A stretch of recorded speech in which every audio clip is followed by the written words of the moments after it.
read Ecclesiastes. We're in the book of Ecclesiastes right here.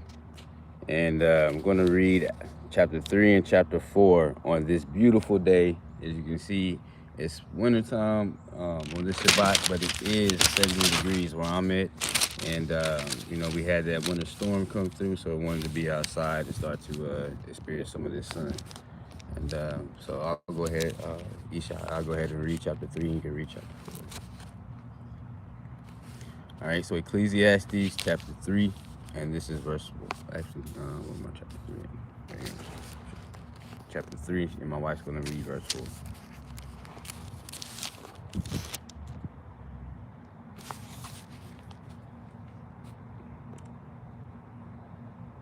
To everything there is a season, and a time to every purpose under the heaven. A time to be born, and a time to die. A time to plant, and a time to pluck up that which is planted. A time to kill, and a time to heal.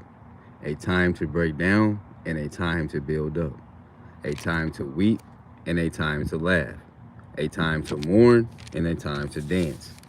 A time to cast away stones, and a time to gather stones together. A time to embrace, and a time to refrain from embracing. A time to get, and a time to lose. A time to keep, and a time to cast away. A time to repent, and a time to sow. A time to keep silence, and a time to speak. A time to love, and a time to hate. A time of war, and a time of peace. What profit hath he that worketh in that wherein he laboreth? I have seen the travail which God hath given to the sons of men to be exercised in it. He hath made everything beautiful in his time. Also, he hath set the world in their heart, so that no man can find out the work that God maketh from the beginning to the end. That's interesting right there. It says that, let me read that one again. He hath made everything beautiful in his time. Also, he hath set the world in their heart, so that no man can find out the work that God maketh from the beginning to the end. I know that there is no good in them, but for a man to rejoice and to do good in his life. And also that every man should eat and drink and enjoy the good of all his labor. It is the gift of God. I know that whatsoever God doeth, it shall be. I know that whatsoever God doeth, it shall be forever. Nothing can be put to it, nor anything taken from it. And God doth it, that man should fear before him. That which hath been is now, and that which is to be hath already been. And God requiteth that which is past. And moreover, I saw unto the sun the place of judgment, that wickedness was there. And the place of righteousness, that iniquity was there. I said in my heart, God shall judge the righteous and the wicked. For there is a time there for every purpose and for every work. I said in my heart concerning the estate of the sons of men, that God might manifest them, and that they might see that they themselves are beasts. For that which befalleth the sons of men befalleth beasts. Even one thing befalleth them, as one doeth. One dieth. As the one dieth, so dieth the other. Yea, they have all one breath, so that a man hath no preeminence above a beast. For all is vanity. All go unto one place, all are of the dust, and all turn to dust again. Who knoweth the spirit of man that goeth upward, and the spirit of the beast that goeth downward to the earth? Wherefore I perceive that there is nothing better than that a man that should rejoice in his own works, for that is his portion. For who shall bring him to see what shall be after him? Interesting. So you rejoice in the works that you do, because nobody's going to bring you back up to, back up from death, from Sheol, to show you what happens after you leave this earth. So rejoice in the things that you do, and especially rejoice in the things that you do that are good, that is good. So basically live in the moment. Not necessarily. Yeah, a little bit, but not necessarily. You know what I'm saying? Just rejoice in the good things that you do. You know, in the works of your hands. You want to make sure that you rejoice. All right, go ahead, chapter. Ecclesiastes chapter 4, verse 1. So I returned and considered all the oppressions that are done under the sun, and behold, tears of such are of oppressed, and they had no comforter. And on the side of their oppressor there was power, but they had no comforter. Wherefore I praise the dead which are already dead, more than the living which are yet alive. Yea, better is he than both they, which have not been, who have not seen evil works that are done under the sun. Again, I considered all the travail and every right work, and for this man is envied by his neighbor, and is also vain and vexation of spirit. The fool foldeth his hands together and eateth his own flesh. Better is a handful with quietness than both hands full with with trouble and vexation of spirit. Then I returned, and I saw vanity under the sun. There is one alone, and there is not a second. Yea, he has neither children nor brother. Yet there is no end of all his labors. Neither is his eye satisfied with riches. Neither saith he, for whom does I labor, and breathe my soul of good?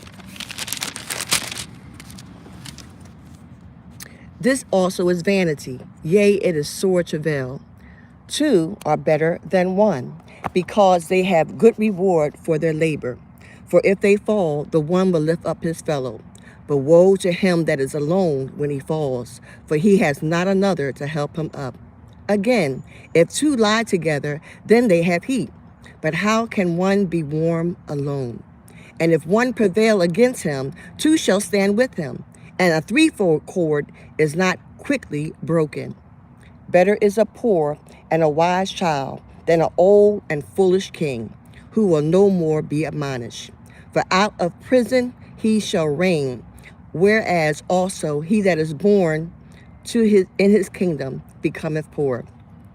I considered all the living which are under the sun, with the second child, that he shall stand up in his stead. There is no end for all the people, even all that have been born before them. They also that come after him shall not rejoice in him. Surely this is vanity and vexation of spirit. All right, and then chapter 5.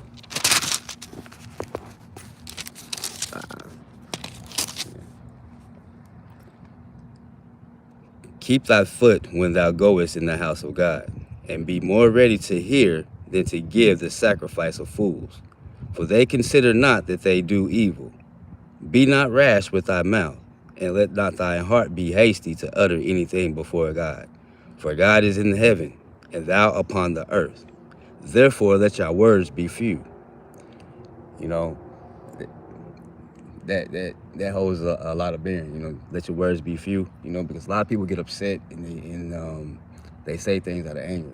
You know what I'm saying, including myself. You know, it's one thing that I have to work on myself, and you know, be a man of few words. You know, a man of few words, and so yeah. For a dream cometh through the multitude of business, and a fool's voice is known by multitude of words. When thou vowest a vow unto God, defer not to pay it, for he hath no pleasure in fools. Pay that which thou hast vowed. Better is it that thou shouldest not vow, than that thou shouldest vow and not pay. Suffer not thy mouth to cause thy flesh to sin. Neither say thou before the angel that it was an error.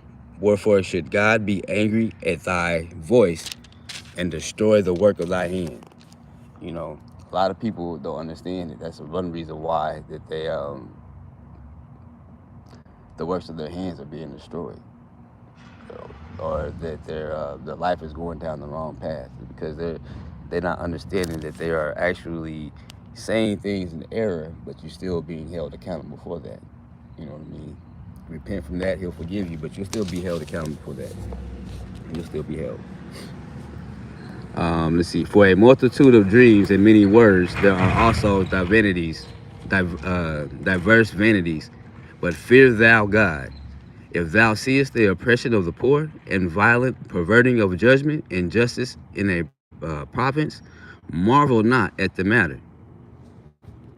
He says, so if you see people being, judgment being perverted and justice, he says, marvel not at the matter. Don't marvel at it. It says, for he that is higher than the highest regardeth, and there be higher than they. Moreover, the profit of the earth is for all. The king himself is served by the field.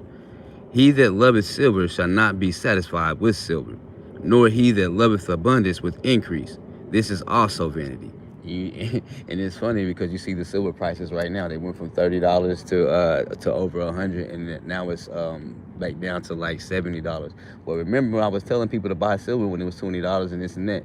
If you would have listened when I told you to buy silver, all those in the group and in our Hebrew group and things like that, if you would have listened when we told you to buy silver, you could have made a couple of $1,000 off of $100, $200.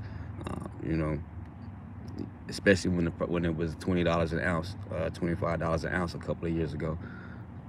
But he that loveth silver shall not be satisfied with silver, nor he that loveth abundance with increase. This is also vanity. When goods increase, they are increased. When goods are increased, they are increased that eat them. And what good is there to the owners thereof, saving the beholding of them with their eyes? The sleep of a laboring man is sweet, whether he eat little or much, but the abundance of the rich will not suffer him to sleep.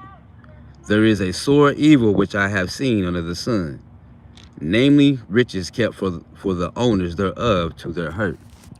But those riches perish by evil travail, and he begetteth a son, and there is nothing in his hand. As he came forth of his mother's womb, naked shall he return to go.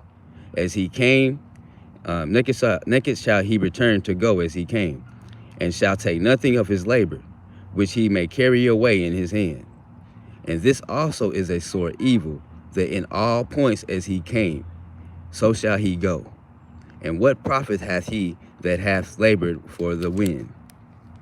All his days also he eateth in darkness, and hath much sorrow and wrath with his sickness. Behold, that which I have seen, it is good and comely for one to eat and to drink, and to enjoy the good of all his labor that he taketh under the sun. I'm going to say that again. Behold, that which I have seen, it is good and comely for one to eat and to drink, and to enjoy the good of all his labor that he taketh under the sun, all the days of his life which God Elohim give him, for it is his portion. Every man also to whom Elohim have given riches and wealth, and have given him power to eat thereof, and to take his portion, and to rejoice in his labor. For this is the gift of Elohim. For he shall not much remember the days of his life, because Elohim have answered him in the joy of his heart. Baruch Hashem. Baruch Hashem. All right, and that will conclude this Shabbat's reading. We're going to start doing this every Shabbat. Start reading, every Shabbat a couple of chapters, and we read from Ecclesiastes chapter 3 all the way through chapter 4. And we'll start doing this on a weekly basis, and we're going to do this live as well, me and Maisha. And so I'm going to go ahead and close us out with the Shema, and we'll see you next week. All right. Shema Yisrael Hashem Elokeinu Hashem Echad. Baruch Shem Kavak Maktul Elam Ba'at. Hear, O Israel, the Lord your God is one. You shall love the Lord your God with all your heart, mind, body, and soul. Baruch Shem. And I bid you shalom. Shalom.